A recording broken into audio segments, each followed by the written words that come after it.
popularity. Be yourself, that's the key.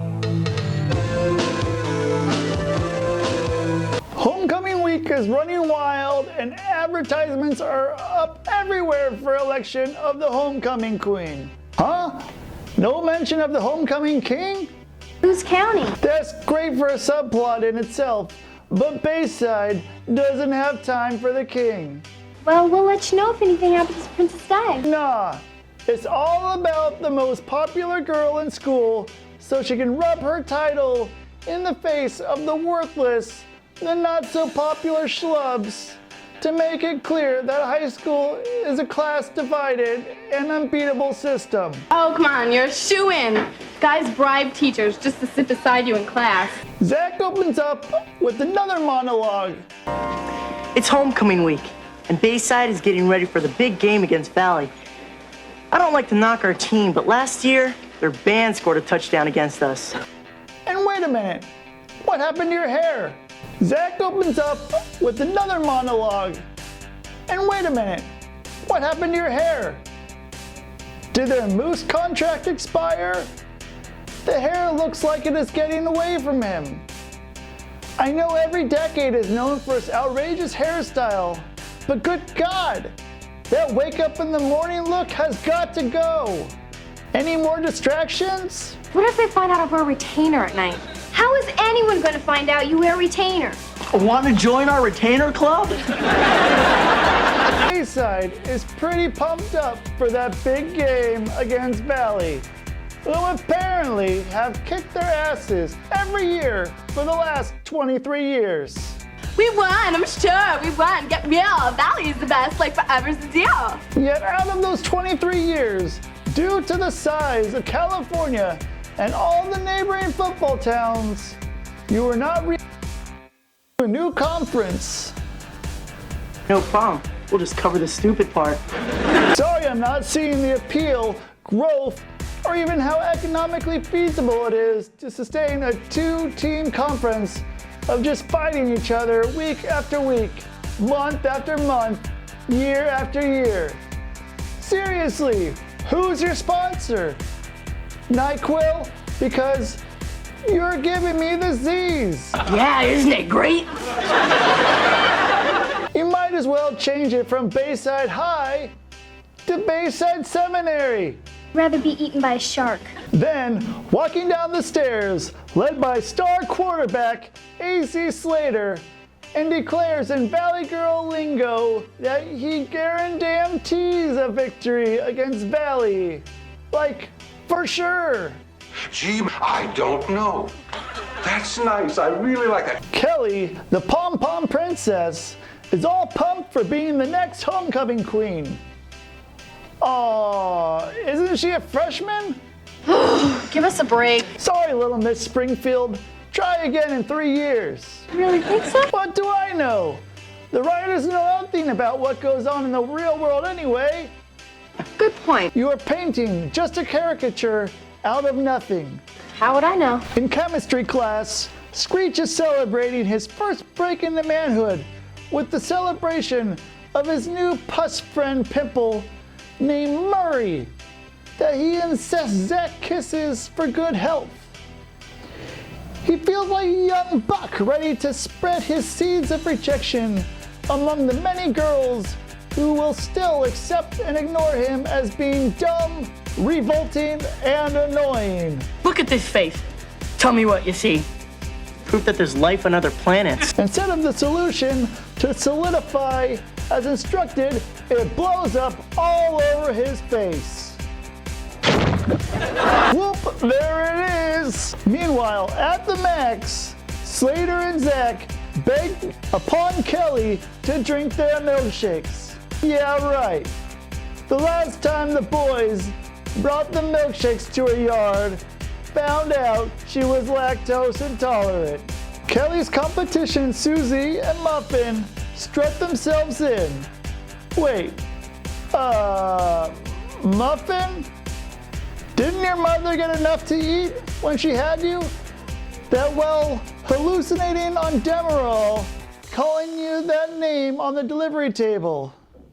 especially with a name that is more closely associated with porn stars and cats. Oh, you've got nothing to worry about. Next to you, they're puppy chow. What's even more funny is now you have Zach Morris and Slater fawning off of other girls rather than Kelly to make her feel even more insecure, because after all, why can't it be human nature to have more than one beautiful girl in the world? Screech mourns the loss of his pussy pal, but realized that the stuff he brewed in the chemistry lab has developed into a fast-acting acne cream. My pimples disappeared. Murray's gone. Oh, you're right. Murray's hissed. Then again, Zach always likes to be a friend in need to pocket some quick cash, indeed, as long as there is money involved. So they decide to put the new acne cream to another test on their one and only candidate, Crater Face Coburn. Because we truly wouldn't have believed he had an acne problem to begin with. Isn't that right, Crater Face? Hey, come on, guys, quit it. Kelly is still obsessing about her looks so that she can not only be the front runner for the homecoming title, continue to be the chick-shaped prize in the ongoing war between Zach and Slater, which turns every scene of theirs into one shit-throwing contest of bronze and machismo versus arrogance and tomfoolery. Kelly, want to do something about that unsightly blemish? Try and use it off. Did you take away all that cream you were selling? I managed to save a few for an oily day. Zit off. Something must happen when it homogenizes. Well, the zit off removes pimples, then it turns your face maroon, but it's only temporary, and a day later it goes away and you're fine. I knew you'd take it well. See ya. She thinks nothing of her competition with Susie and Muffin until she gets a pimple on her nose. Yes, in NBC's preparation to search far and wide to find some connecting themes to attract to their younger audiences, and in all the boardroom brainstorm of issues that really affects kids today, someone popped open a question about a pimple. I guess their budget was in a squeeze. Gee, Slater, is that the same girl we used to fight over? Well, you gotta admit it, Preppy. You can still light up a room. Kelly, not wanting to come out of the closet, is only lured by a mention of a music video featuring George Michael in bikini briefs. But this is George Jetson. Will no other celebrity references work on this woman? The next day at school, Zach and Slater roll off the product line, their brand new product, Zit Off, to the student body, but many of the students are skeptical to buy it, including Slater. However, Zach reveals Exhibit A, Crater Face, whom nobody believes him until he applies his signature laugh. Note to self, Zach, I think people would actually buy your knockoff product if you actually had before and after testimonial photos to go with your sales pitch. Come on, this is a ripoff. Look, space is clear to start with. Who listens to us anyway? As they go, duh, for the quick fix, but that is not until Mr. Belding comes in to confiscate all Zit Off. And how many tubes can I get for you? I'll take them all. Sorry, the limit's 6. Hey, if you're going to have pimples, then he is going to need to see some rent. Kelly later meets up with Zach and asks if he still has any Zit Off left. He has a few bottles left over that he gives to her free of charge, which would have been a kindly gesture had it not come with adverse side effects as the horrible sunburn on Screech. Tell me you're joking. My whole future's riding on your face. Fasten your seatbelt. It's gonna be a bumpy ride. Someone's getting fried. Here is my screenplay continuity problem. If Zach had used his fingers to apply the cream to Crater's face, then why aren't his fingers breaking out in a red rash? No. Best not to inconvenience our man of the hour. Continue. Afterward, Zach puts Screech in the school's tiger mascot outfit to hide his horrid face, because apparently school mascot uniforms are available on loan.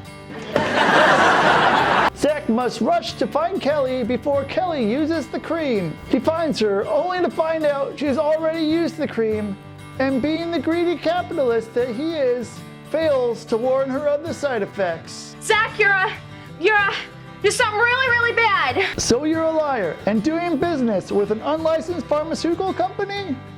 I hope you enjoy your kickbacks up your ass in jail, Zach, because I bet your boyfriend will be bigger than Screech is. Pretend it was Slater. Kelly becomes angry and tells him about he ruined her life and her chances at winning. Zach, however, gets honest that she is one narcissistic psycho into ever believing that there was anything wrong about her face to begin with. True Zach is the last one who should be giving lessons about being selfish and narcissistic.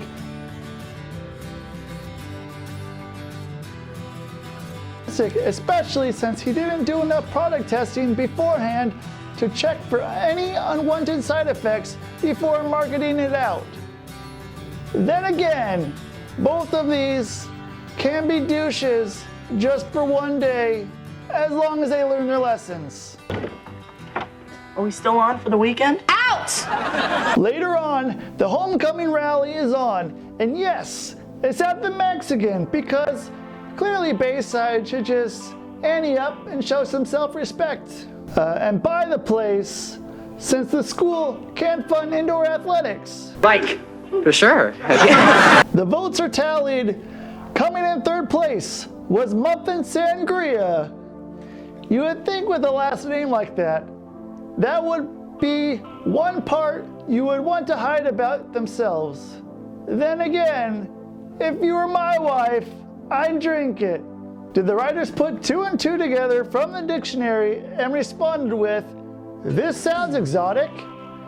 If she purrs like a kitten, who wouldn't want to get drunk off her juice? Like, for sure.